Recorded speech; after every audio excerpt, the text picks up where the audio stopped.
Ya, mari kita berdoa. Terima kasih Tuhan Yesus, kami mengucap syukur buat sore hari ini kalau kami boleh berkumpul lewat media Zoom. Kiranya Engkau memberkati fellowship kami dari awal, pertengahan hingga akhirnya. Dan juga kalau sebentar kami akan mendengarkan, sharing, dan diskusi akan kebenaran firman-Mu, kiranya Roh Kudus-Mu sendiri yang menuntun, yang menuntun dan mengajari setiap kami akan kebenaran firman-Mu. Terima kasih Bapa, di dalam nama Tuhan Yesus kami berdoa dan mengucap syukur. Haleluya. Amin. Shalom saudara. Ya, seperti yang dibagikan kepada saudara di grup, kita hari ini kita mau belajar tentang ujilah segala sesuatu dan peganglah yang baik. Ini saya coba saya coba share screen. Tadi malam saya sudah buat ini PowerPoint-nya, tapi sambil ngantuk-ngantuk, akhirnya nggak taunya malah kepencet hapus lagi. Jadi saya harus ngulang dari awal pakai tab.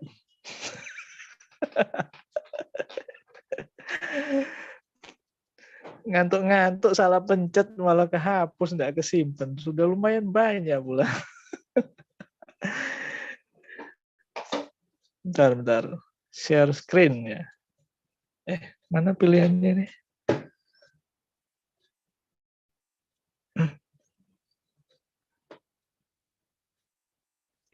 Di mana ya pilihannya ya? Kok jadi yang warna hijau, Pak? Oh, warna hijau. Oh iya. Aduh, grogi jadinya. Sebentar. Saya cek mana pilihan.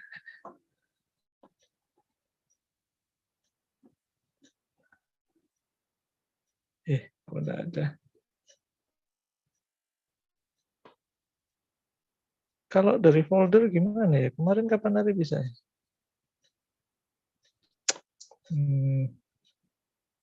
Harus dibuka dulu. Yang bisa di share screen itu layer. Oh, layer. Sebentar. Kemarin kok gampang ya? Ini pilihannya file. Di file ini ada Dropbox, Microsoft. Setahu saya harus ya dibuka dulu, Pak. Di filenya maksudnya, Pak. Sudah saya buka ini. Oh, ini pakai Android ya? Enggak, pakai laptop. Iya. Sudah dibuka, klik share screen kan?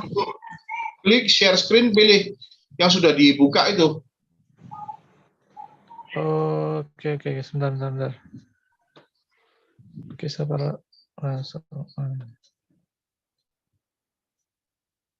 Coba. Oke, mantap.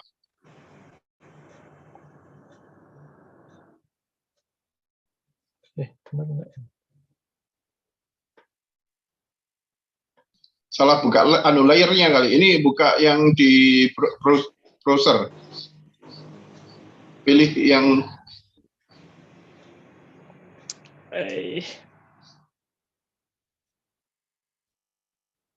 Coba sebentar. Oh, sebentar. Ini ya. close dulu aja.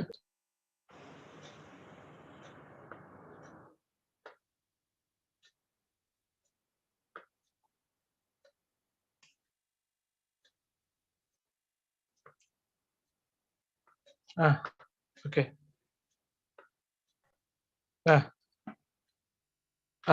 Oke. Mantap. Iya. Ya. Tema sore hari ini kita ambil di dalam 1 Tesalonika 5 ayat yang ke berapa itu? 21. Ya, kita buka. Saya bacakan buat saudara ya. 1 Tesalonika 5.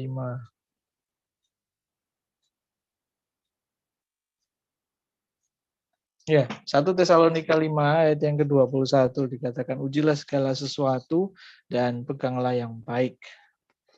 Ya, sore hari ini kita akan belajar membahas tentang menguji segala sesuatu dan memegang yang baik. Ya, banyak manusia di zaman sekarang ini mulai mengatakan bahwa semua agama itu sama saja. Mungkin saudara pernah bertemu dengan teman atau dengan orang-orang yang ya seperti ini, berkata seperti ini. Oh, semua agama itu sama saja. Kemudian atau bahkan katakan gereja itu sama aja. Yang penting kan kita beribadah kepada Tuhan yang sama dengan cara yang berbeda. Benarkah demikian? Ya, tentu tidak. Gitu. Orang-orang penganut relativisme seperti ini justru tidak konsisten dengan diri mereka sendiri. Kenapa? Karena ketika mereka mengatakan bahwa semua agama atau gereja itu sama saja, tetapi mereka sendiri tidak mau menerima orang yang berbeda konsep dengan mereka. Jadi, kalau mereka bilang sama saja, ya sudah. Tapi pada kenyataannya, biasanya mereka akan terganggu dan mereka marah, begitu. Dengan orang-orang yang tidak memiliki konsep yang sama dengan mereka. Dan bagaimana sikap kita sebagai orang Kristen? Apakah kita mau mengikuti terus-menerus arus zaman ini, di mana setiap zaman pasti memiliki spirit yang berbeda, berubah, bahkan kontradiksi. Di dalam kitab Roma pasal yang ke-12, ayat yang kedua, dikatakan, jangan kita ini dijadikan serupa dengan dunia ini, namun kita harus diubah oleh pembaruan pemikiran, supaya kita mengetahui, menyetujui manakah kehendak Allah yang baik, yang disenangi Allah, dan yang sempurna. Ya, mungkin belakangan ini ada begitu banyak ini ya, maksudnya khotbah-khotbah dan pengajaran yang mungkin kita bisa dengar, apalagi di masa pandemi kita selalu banyak mengandalkan online gitu, jadi kita bisa dengarkan dari mana saja. Tidak ada hal yang salah dengan itu, tetapi saya tidak tahu bagaimana dengan saudara, tetapi belakangan ini saya merasa seperti ada istilahnya shifting atau pergerakan di mana kita ini dituntut menjadi orang Kristen yang dewasa. Artinya kita tidak hanya mendengar atau menyuguhkan makanan yang dihidangkan kepada kita, tetapi kita juga mencernanya dengan baik. Setiap apa yang kita dengar, setiap pengajaran yang kita terima, gitu. Karena jika tidak, maka kita bisa tersesat tentunya. Di dalam kitab Roma itu dikatakan frase jangan dijadikan serupa dan diubah oleh pembaruan pemikiran dalam struktur Yunaninya menggunakan bentuk present aktif dan imperatif. Dengan kata lain, dua aktivitas ini jangan dijadikan serupa dan diubah oleh pembaruan pemikiran itu terjadi bukan dari diri kita sendiri, namun atas anugerah Allah melalui karya Roh Kudus.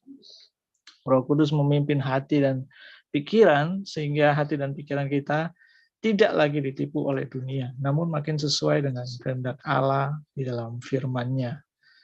Dan bagaimana kita bisa melakukan dua aktivitas tersebut?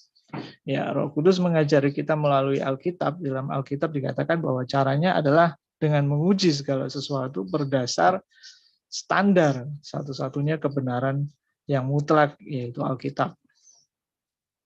Di dalam 1 Tesalonika 5 ayat 21 maupun 1 Yohanes 4 ayat yang ke-1 menggunakan satu kata dari bahasa Yunani yang sama, yaitu dokimaso, yang berarti dalam bahasa Inggris proof atau membuktikan atau examine atau artinya menguji, meneliti, memeriksa. Nah, mungkin kita agak ketika kita mendengar kata mungkin ketika kita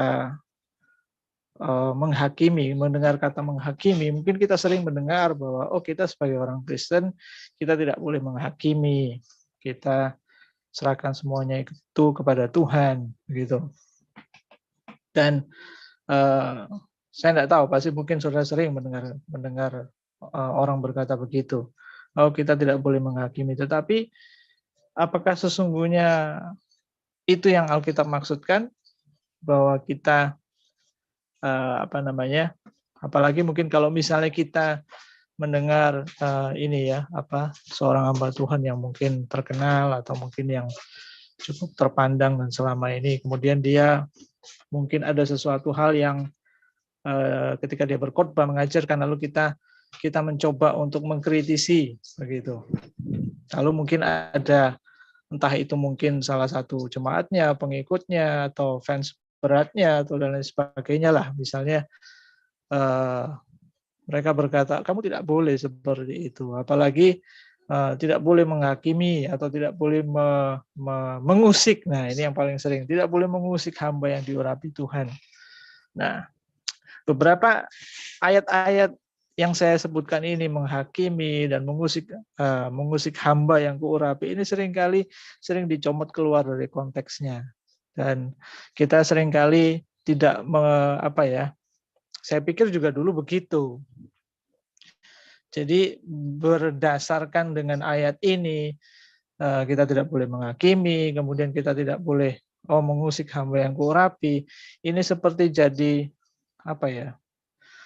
seperti seakan-akan hamba Tuhan tersebut punya kekebalan diplomatik yang tidak bisa diutak-atik gitu.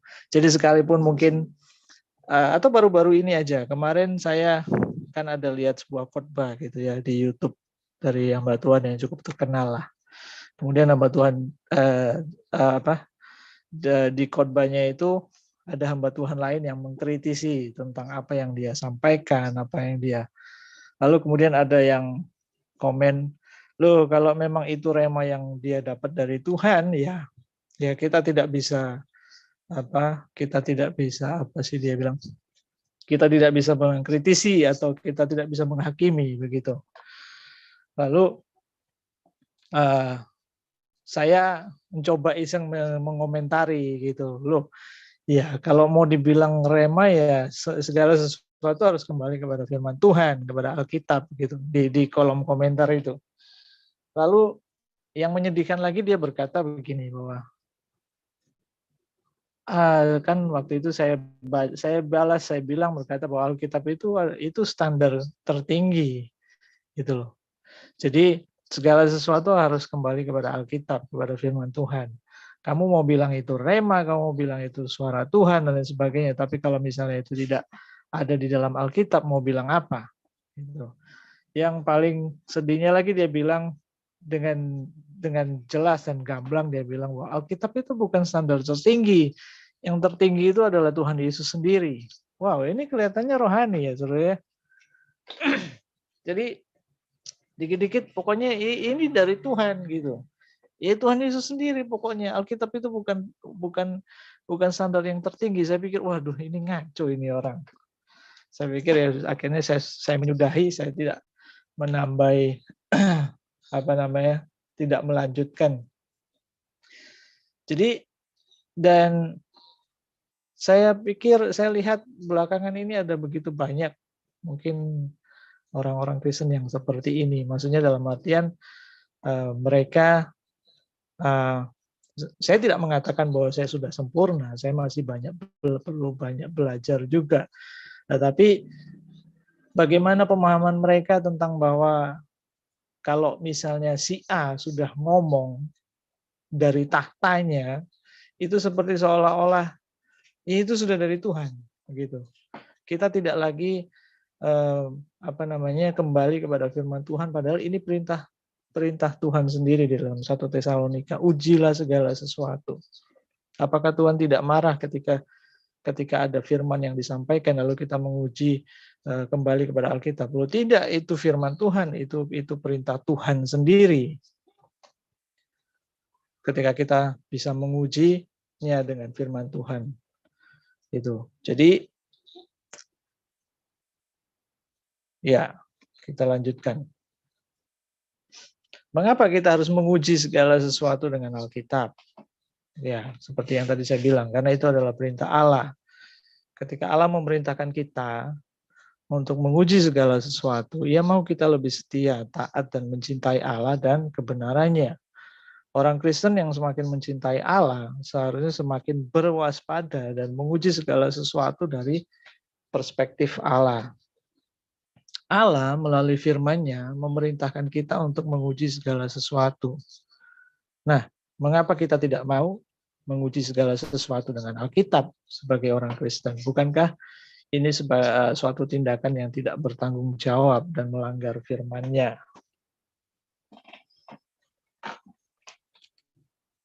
Nah, jadi kita tahu di sini bahwa menguji segala sesuatu kembali kepada firman Tuhan itu merupakan firman Tuhan. Jadi apa ya? Mungkin sudah saatnya kita ya melalui forum atau platform seperti ini kita bersyukur untuk kita bisa kita bisa berbagi, berdiskusi, kita mendengar tentang belajar studi Alkitab. Karena ya di hari-hari terakhir ini akan ada begitu banyak penyesat dan nabi-nabi palsu. Dan ketika seperti yang saya katakan tadi, mungkin saudara mendengar bahwa ada beberapa, ya salah satunya yang itu ketika bicara soal penghakiman. Mungkin pastinya kita sering mendengar ya, oh kita tidak boleh menghakimi, penghakiman itu haknya Allah. Oh ya berarti mungkin orang itu kurang cermat dalam membaca Alkitab. Yang menjadi haknya Allah itu adalah pembalasan, gitu.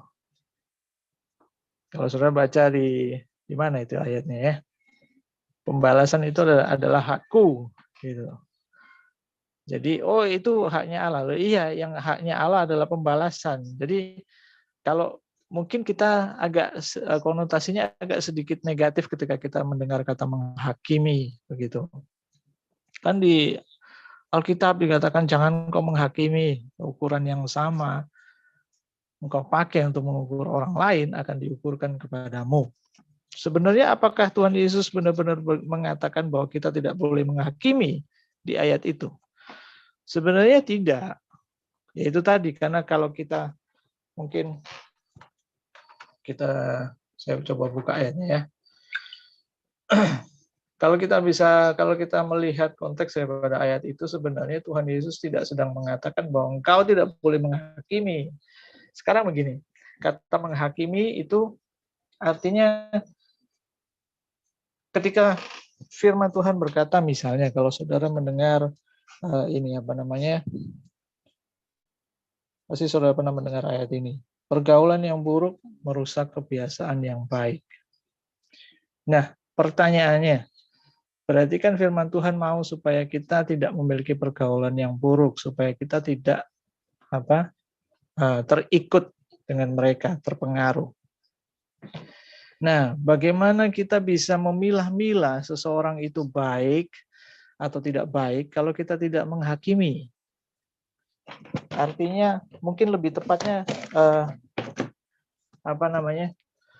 mengambil keputusan atau menyatakan sesuatu itu benar atau salah. Jadi kalau misalnya atau mungkin Rasul Paulus dikatakan di dalam Roma pasal yang kedua kalau tidak salah. Dia katakan engkau yang menghakimi, engkau sendiri tidak luput dari penghakiman. Engkau yang menghakimi, engkau sendiri melakukan hal yang sama. Oh ini Rasul Paulus juga bilang jangan menghakimi. Kalau saudara lihat di pasal yang pertama, itu Rasul Paulus sedang sibuk menghakimi orang. Pernah nggak saudara mencerna atau membaca bagian-bagian yang seringkali kita miss, kita sedikit kelewatan dalam membaca Alkitab, bagian-bagian yang terlewatkan. Oh, Rasul Paulus juga bilang bahwa kita tidak boleh menghakimi. Siapa bilang? Itu di pasal yang kedua kalau tidak salah. Di pasal yang pertama itu Paulus sedang menghakimi orang-orang Gentiles atau orang-orang non-Yahudi. Kemudian dia sedang menghakimi orang-orang Yahudi sendiri juga.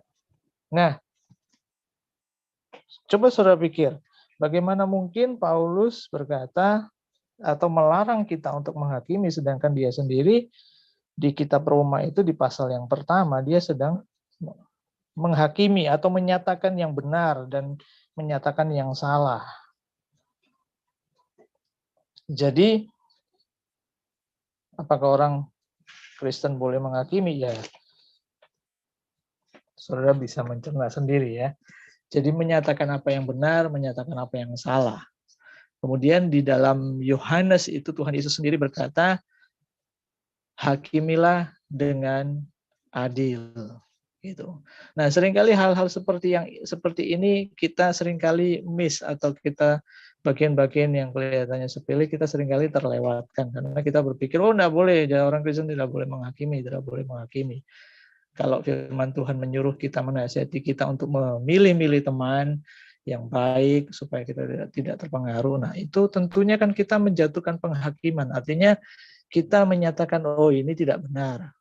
Orang-orang ini tidak baik untuk kita bergaul. Sebaiknya saya tidak bergaul. Itu kan berarti kita menyatakan apa sih istilahnya?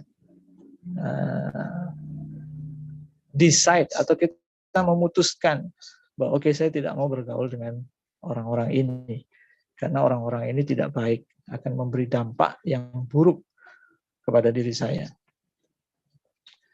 Nah, seperti itu. Jadi hal-hal yang seperti ini yang seringkali kita miss ya, karena kita sering mendengar kita tidak boleh menghakimi, atau kemudian beberapa ayat-ayat firman Tuhan yang seringkali dicomot keluar dari konteksnya. Ayat firman Tuhan tentang menghakimi ini ayat yang paling sering disalah mengerti dan disalahgunakan gitu. Jadi ya, melalui kesempatan ini kita mau, mumpung topiknya pas, bagaimana kita bisa menguji segala sesuatu. Oke. Loh, kembali.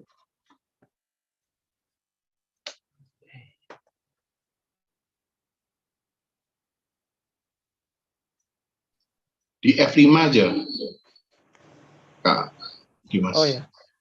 Supaya, Kok cuma berapa halaman ya?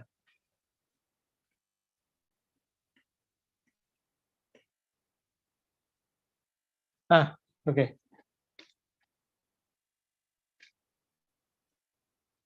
Oke, nah sekarang bagaimana kita menguji segala sesuatunya dengan Alkitab? Nah, yang pertama yang perlu kita pastikan bahwa kita perlu menguji diri kita sendiri terlebih dahulu. Prinsip penting dalam menguji segala sesuatu adalah ujilah diri kita, apakah kita sudah layak menguji apa belum. Apakah kerohanian dan iman kita sudah cukup baik, dan apakah pengetahuan Alkitab kita sudah cukup beres, dalam tanda kutip. Minta Tuhan terlebih dahulu menyelidiki dan menguji hati kita seperti pemazmur. Katakan, selidikilah aku ya Allah dan kenalah hatiku. Ujilah aku dan kenalah pikiran-pikiranku. Lihatlah apakah jalanku serong. Dan tuntunlah aku di jalan yang kekal. Kemudian langkah yang selanjutnya adalah, ya sudah tentu, gitu. Kita sendiri harus belajar Alkitab dengan bertanggung jawab. Kemudian membaca Alkitab dari Kejadian sampai dengan Wahyu. Kemudian baca buku-buku tafsiran Alkitab yang bertanggung jawab. Ikuti beberapa seminar yang menumbuhkan iman. Dan juga perlunya untuk kita berdiskusi mungkin dengan hamba-hamba Tuhan yang senior, yang dewasa, yang bertanggung jawab tentang ayat-ayat Alkitab, di mana kita bisa bertumbuh, kita bisa secara iman, secara pengetahuan Alkitab itu bertumbuh. Kemudian langkah yang selanjutnya adalah ya kita menguji setiap ajaran-ajaran yang kita dengar dengan Alkitab. Artinya ya kita kalau misalnya seorang, mungkin ya ilustrasinya seperti inilah. Kalau misalnya seorang anak kecil itu kan kalau misalnya dikasih apa yang disuguhkan di depannya, makanan pasti dia makan semua gitu.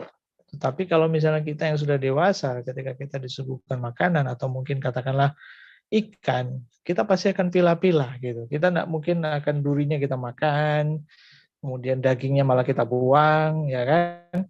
Ya mungkin ya lagi kelainan aja kalau begitu. Yang pasti yang dagingnya yang kita makan, durinya atau tulangnya kita buang. Jadi artinya saya pikir ini adalah salah satu tanda ya kedewasaan, bagaimana ketika kita tidak hanya mendengar gitu. Kita tidak hanya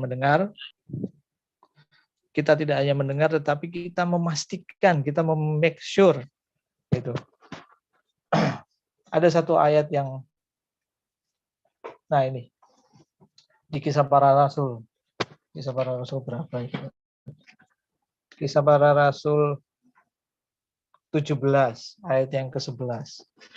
Dikatakan orang-orang Yahudi di kota itu lebih baik hatinya daripada orang-orang Yahudi di Tesalonika. Karena mereka menerima firman itu dengan segala kerelaan hati dan setiap hari mereka menyelidiki. Nah, saudara perhatikan kata-kata ini. Karena mereka menerima firman itu dengan segala kerelaan hati dan setiap hari mereka menyelidiki kitab suci untuk mengetahui apakah semuanya itu benar demikian. Nah, saya pikir inilah sikap hati atau sikap yang harus kita bangun hari-hari ini.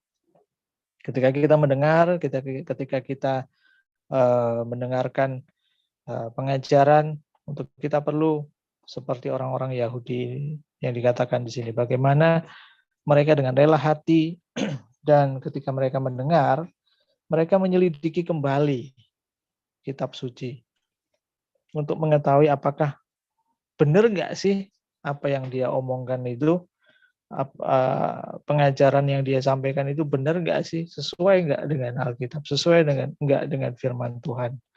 Nah, saya pikir kita perlu membangun ini ya, sikap yang seperti ini.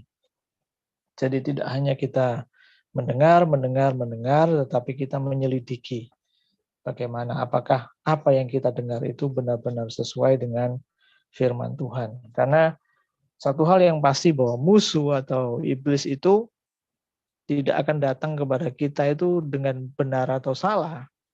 Itu. Kalau misalnya benar dan salah, sudah pasti saudara akan pilih yang benar. Gitu. Tetapi iblis akan datang kepada kita dengan sesuatu yang hampir benar, yang kelihatannya benar.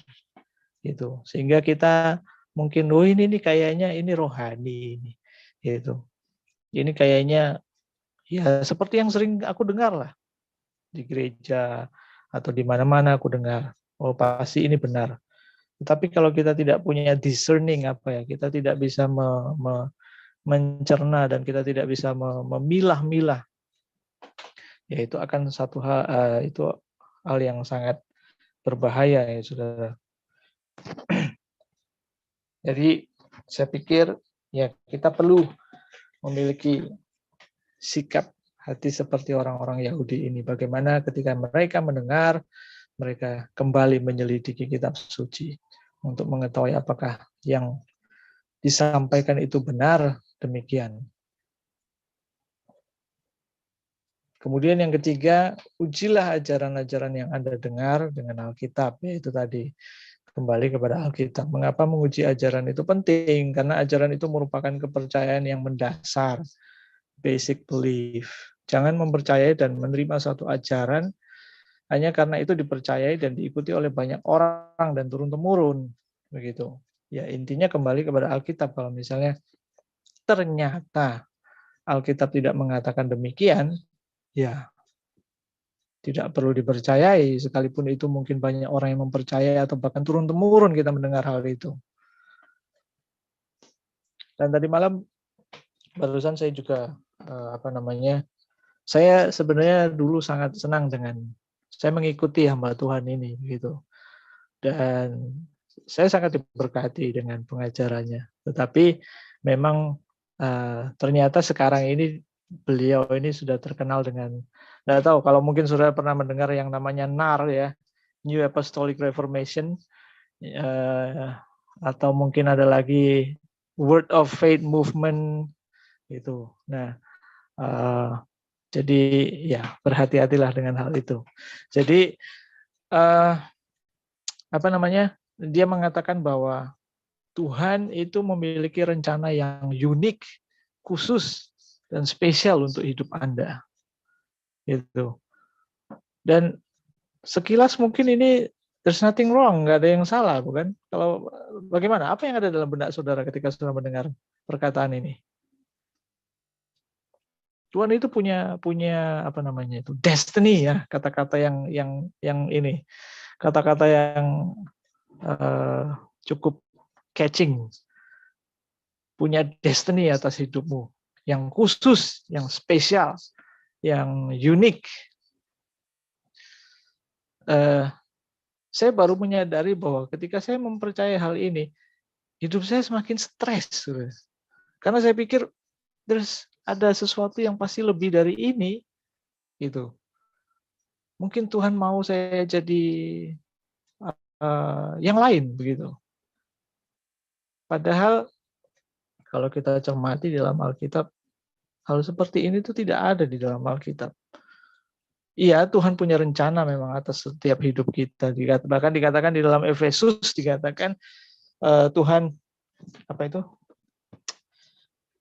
Dia memperlengkapi kita untuk melakukan pekerjaan-pekerjaan baik bahkan sebelum dunia dijadikan. Tetapi di situ pekerjaan-pekerjaan baik itu plural, kata-kata yang jamak, bukan single. Jadi misalnya kayak sekarang saya seorang kepala rumah tangga, saya seorang suami, kemudian saya berpikir, oh mungkin ada rencana Tuhan yang unik, yang spesial dalam hidup saya. Apa ya? Apa ya? Gitu. Jadi hal seperti ini membuat saya semakin stres gitu. Bukannya malah hidup ini sukacita, tetapi saya pikir apa ya? Kok kayaknya ada sesuatu yang lebih, ada sesuatu yang lebih. Kehendak Tuhan itu sudah ada di dalam Alkitab, sudah ada di dalam firman Tuhan. Kita nggak perlu lagi cari-cari apa. Ya firman Tuhan katakan dalam seperti yang dikatakan di Efesus. Sehingga misalnya sekarang saya seorang suami, kemudian saya seorang kepala rumah tangga, saya berpikir mungkin mau jadi seharusnya saya nggak di sini, mungkin seharusnya saya jadi perdana menteri gitu, atau mungkin saya jadi sesuatu yang besar begitu. Padahal yang Tuhan mau ya sekarang saya menjadi seorang suami, saya mau jadi kepala rumah tangga. Ya yang Tuhan mau ya jadilah suami yang baik, kepala rumah tangga yang baik, lakukan pekerjaan-pekerjaan yang baik, plural, jamak. Suami kasihilah istrimu, atau istri, apa yang menjadi kehendak Tuhan atas hidupmu, ya tunduklah kepada suamimu, itu pekerjaan yang baik. Lalu mungkin istrinya berkata, enggak, pasti Tuhan punya sesuatu yang unik, spesial. Ya, apa itu? I don't know. Mungkin dia sendiri juga bingung, apa yang unik dan spesial. Semua sudah ada di dalam firman Tuhan. Firman Tuhan sudah katakan dengan jelas. Ya, kalau engkau seorang istri, ya sudah. Jadilah ibu yang baik, ibu yang bertanggung jawab, tunduklah kepada suamimu, itulah yang berkenan di hadapan Tuhan. Emangnya mau jadi apa lagi? Ultraman, Superman. Jadi saya baru menyadari bahwa oh iya, ternyata hal-hal yang kelihatannya rohani itu sebenarnya sama sekali tidak ada di dalam Alkitab. Gitu. Kalau kita mau, ya ini memang perlu ini ya. Ya seperti yang nomor 2 dikatakan, kita harus belajar Alkitab, kemudian baca Kejadian sampai Wahyu. Jadi mungkin jangan sampai kita berfokus kepada kalau gitu kita harus ini nih, kita pilih-pilih, ini benar, ini salah, ini benar, ini salah. No. Juga nggak perlu seperti itu. Gitu. Kalau saudara pengen tahu pengen bisa mengenali uang palsu, ya gampang. Caranya saudara harus tahu dulu uang asli itu bagaimana.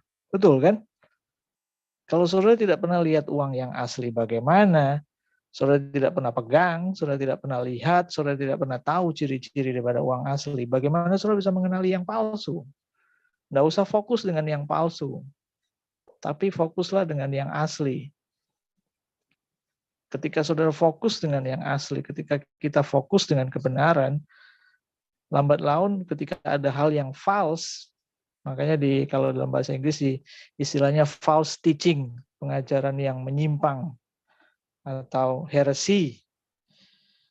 Jadi ketika kita mendengar hal-hal seperti itu, kuping kita ini seperti sudah peka. Oh, this is not right. Ini nggak benar. Gitu. Nggak ada firman Tuhan katakan seperti itu.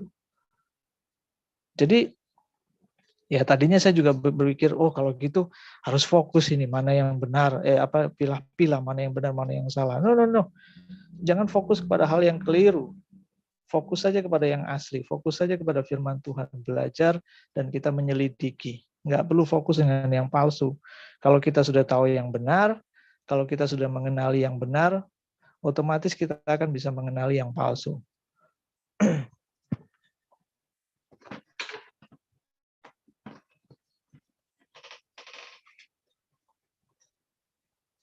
Ya. Nomor 3, ujilah ajaran-ajaran yang Anda dengar dengan Alkitab. Back to the Bible. Kemudian, nah tadi dikatakan kenapa menguji ajaran itu penting. Ya karena ajaran itulah yang menjadi kepercayaan yang mendasar, basic belief.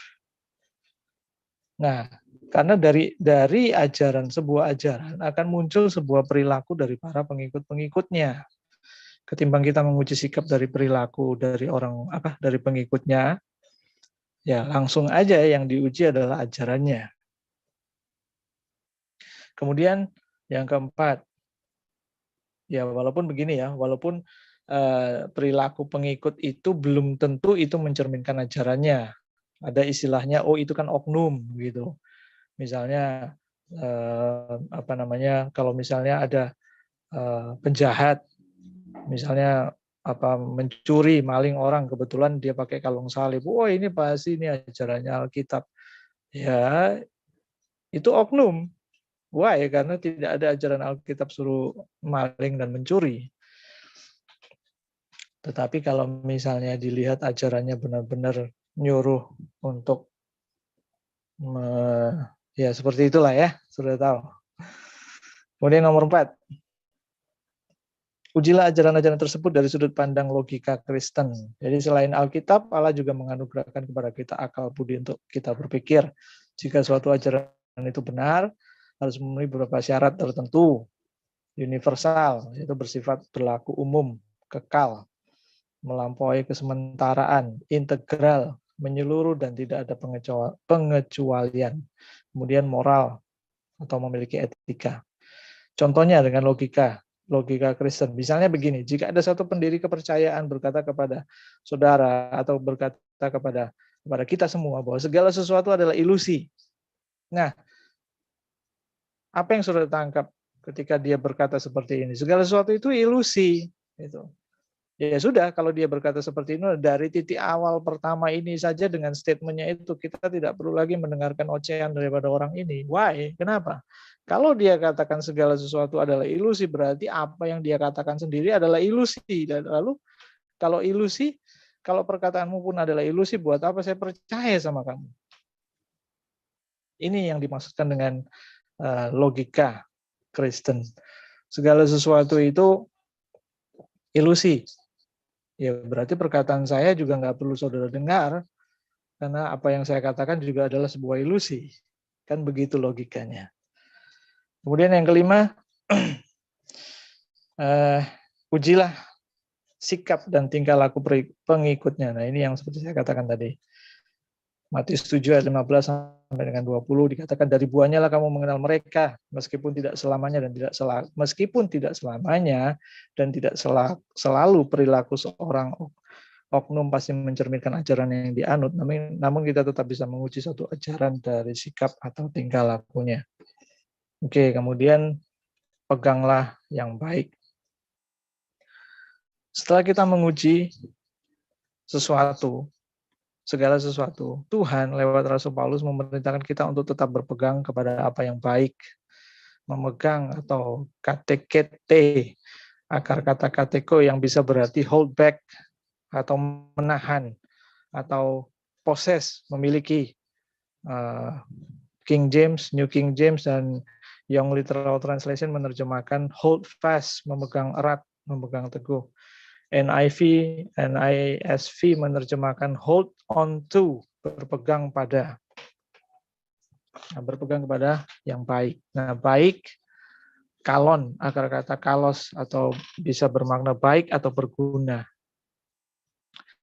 Ya, mau kita tidak hanya menguji segala sesuatu, lalu kemudian bersikap pasif, tetapi kita harus bersikap aktif, yaitu memegang apa yang baik. Apa yang baik, yaitu pendirian yang teguh. Artinya apa yang sudah kita terima, kemudian bisa juga memegang apa yang baik itu sesuatu di mana kita harus membayar harga. Meskipun mungkin apa yang kita percayai, apa yang kita miliki itu banyak pertentangan dan perlawanan. Begitu. Ya, itu yang firman Tuhan yang ingin saya bagikan pada saudara sore hari ini. Ya, slide saya berakhir di situ. Jadi mungkin setelah ini kita, kalau saudara mau berdiskusi seperti biasa, saya kembalikan kepada Kak siapa tadi itu? Bukan Kak Yulinus ya? Kristi.